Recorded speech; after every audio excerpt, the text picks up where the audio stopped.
class 10th. Today we'll study First Flight, the main course book. Chapter number 3, Two Stories About Flying. Second part, Black Aeroplane. Earlier we have understood the story of his first flight. Student, we are knowing about the total desirous destination of human being, how they usually wish to cover up the long distance through the horizon. Today we'll study about a man who was trying to overcome over the long distance of black aeroplane. बच्चों, आज हम ऐसी story पढ़ रहे हैं, दूसरा भाग, जो मनुष्य हमेशा से आकाश की ऊंचाइयों तक पहुंचने का सपना देखता, एक अनंत दूरी को कब्जा करने, जीत हासिल करने की कोशिश करता रहा है। इसके पहले हम लोग बेजुबान जीव, समुद्री मुर्गा जो सीगल थी, उसके बारे में पढ़ा, और उसी का दूसरा हिस्सा है उसी टाइप का एक ब्लैक एरोप्लेन जो तूफ़ानी बादलों में आसमान में खो चुका था। अब हम देखेंगे क्या वो सुरक्षित वापस पहुंचता है और कौन सी ऐसा शख्स है जिसने उसे मदद किया है। इस कहानी को बहुत ही मनोरम बना दिया है लिखकर। राइटर का नाम है Frederick Forsyth. Let's we start the story. The first para. The moon was coming up in the east behind me, and stars were shining in the sky above me. There was not a cloud in the sky. I was happy to be alone high up above the sleeping countryside. I was flying my old Dakota aeroplane over France back to England. I was dreaming of my holiday and looking forward to being with my family. I looked at my watch, 1:30 in the morning. इस story में Frederick साहब ने बताया है एक व्यक्ति जो flight की उड़ान भर कर अपने ड्यूटी से फुर्सत पाने के बाद डकोटा नामक एरोप्लेन पर सवार होकर फ्रांस से वापस इंग्लैंड जाने की इच्छा रखता है। वह इसलिए कि उस छुट्टी का उपयोग वह अपने परिवार के साथ बिताना चाहता है। कहानीकार कह रहे हैं कि फ्लाइट में बैठा हुआ व्यक्ति बोल रहा है, मेरे पीछे पूर्व दिशा में चंद्रमा उग चुका और मेरे ऊपर साफ आकाश में तारे चमक रहे थे। उस प्लेन के पायलट की बात हो रही है। वही कह रहे हैं कि आकाश में बादल नहीं था और पायलट कह रहा है कि मैं बहुत खुश था। वो महसूस कर रहा था ग्रामीण देश के ऊपर ऊंचे आकाश में अकेला, और उसके साथ जो डकोटा नामक जहाज़ है फ्रांस के ऊपर उड़ान भर रहा था इंग्लैंड की तरफ जाता हुआ। पायलट बहुत प्रसन्न था, कह रहा था अपनी छुट्टियों को मैं बहुत अजीबोगरीब तरीके से परिवार साथ बिताऊंगा, और काफ़ी उत्सुक था। उसकी प्रतीक्षा थी जल्दी पहुंचने की। जब उसने घड़ी में देखा तो आधी रात के बाद 1:30 बजने का वक्त था। I should call Paris control room soon, I thought as I looked down past the nose of the aeroplane. With the lights of a big city in front of me, I switched on radio and said, Paris Control Dakota DS088 here. Can you hear me? I'm on my way to England. Over. Pilot अब control room से बातचीत करना शुरू कर देता है। कह रहा है मुझे जल्दी ही पेरिस के कंट्रोल रूम से बात करनी चाहिए, और जब उसने वायुयान के आगे के भाग को नीचे की तरफ देखा तो आगे की ओर एक बड़े शहर की रोशनी दिखाई दी। उसने तुरंत रेडियो को बटन दबाया और कहा, पेरिस कंट्रोल रूम, यह डकोटा DS-088 है। क्या कंट्रोल रूम में बैठे व्यक्ति मेरी आवाज़ सुन सकते हैं? उसने यह भी कहा कि मैं इंग्लैंड की तरफ अपने रास्ते में हूँ। The voice from the radio answered me immediately. DS-088, I can hear you. You ought to turn 12 degrees west now. DS-088, over. I checked the map and the compass switched over to my second and last fuel tank and turned the Dakota 12 degrees west towards England. I will be in time for breakfast, I thought. A good big English breakfast. Everything was going well. It was an easy flight. अब pilot महोदय आगे बोल रहे हैं control tower से कि radio पर से आवाज़ ने सुन लिया और तुरंत वहाँ उत्तर मिला कि DS-088 में बैठे सवार, आपकी आवाज़ सुन रहा हूँ। आप 12 डिग्री पश्चिम दिशा की तरफ घूम जाइए।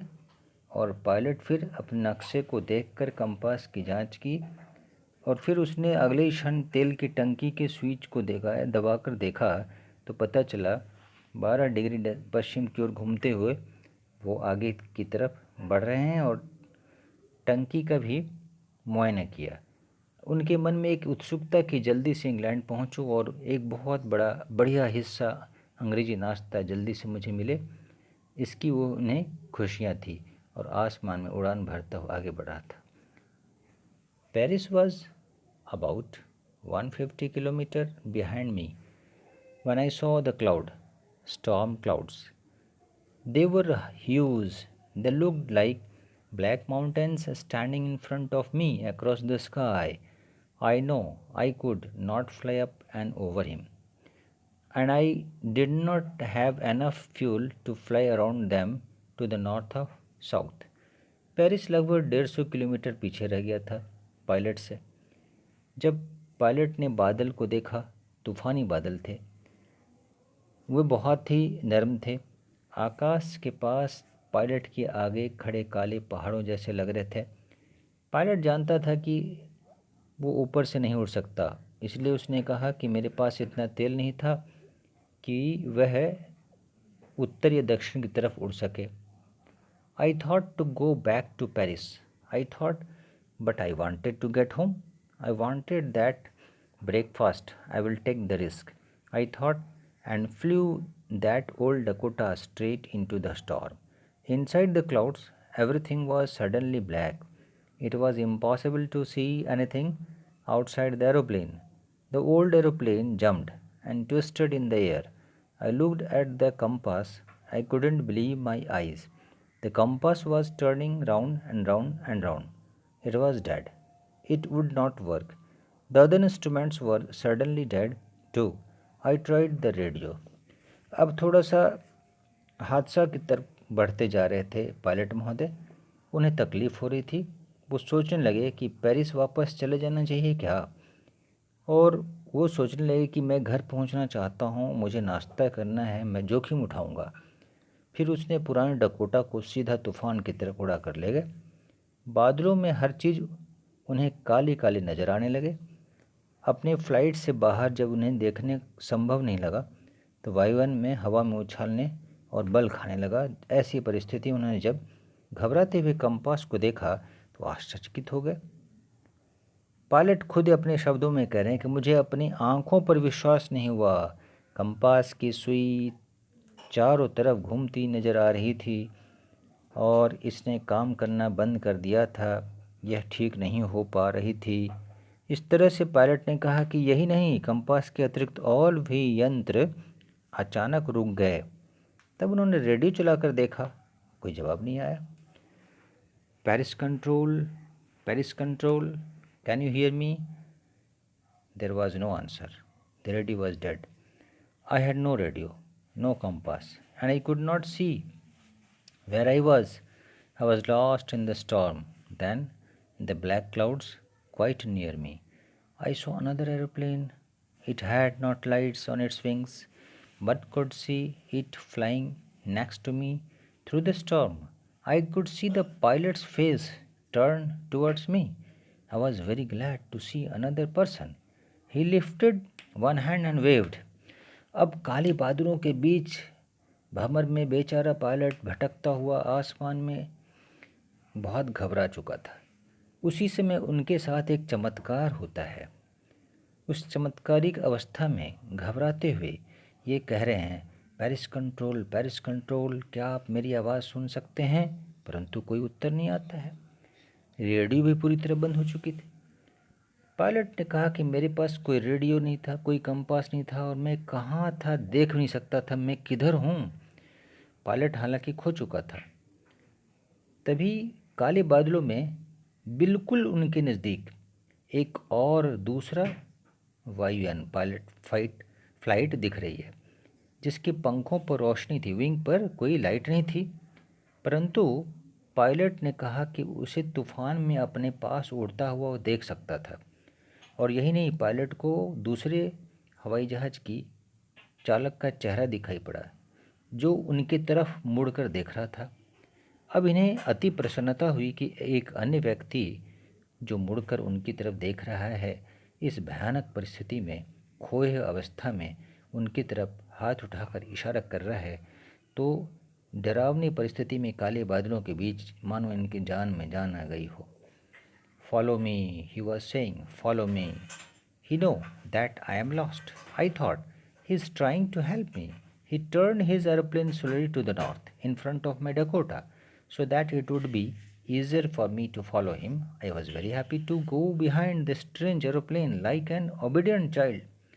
अब यह खोए हुए अवस्था में, लॉस्ट कंडीशन में, पायलट चुपचाप फॉलो कर रहा है। ब्लैक एरोप्लेन के पायलट, डकोटा विमान के पायलट फॉलो कर रहे हैं उस अजनबी का। कह रहे पायलट कि उन्होंने कहा कि मेरे पीछे चलो।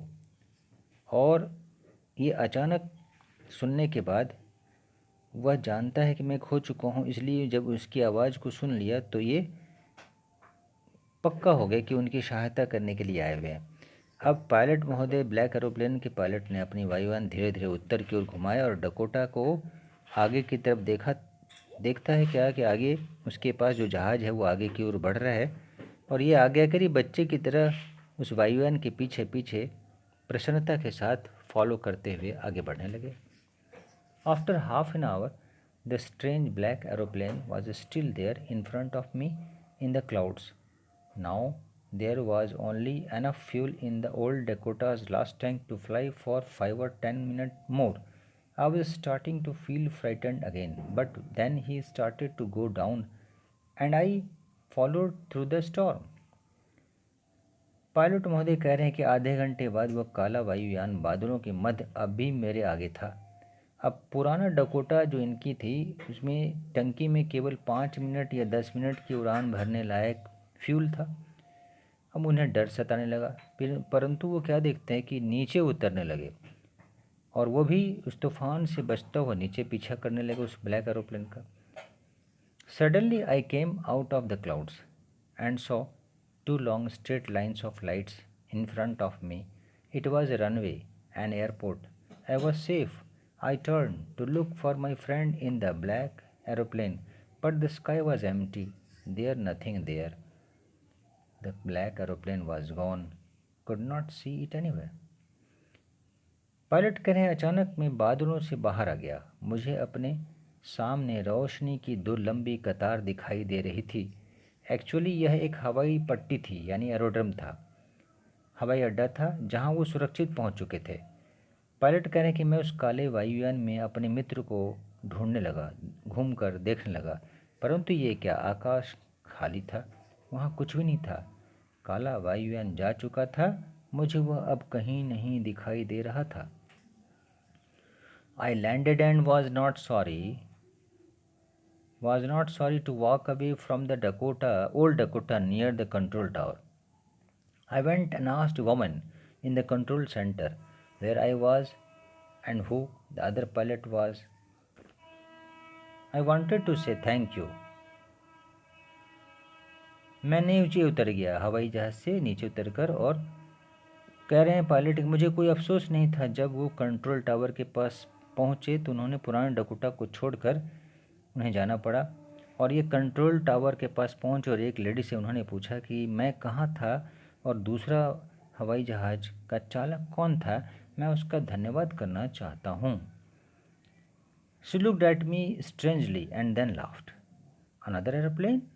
Up there in this storm? No other airplane were flying tonight. Yours was the only one I could see on the radar.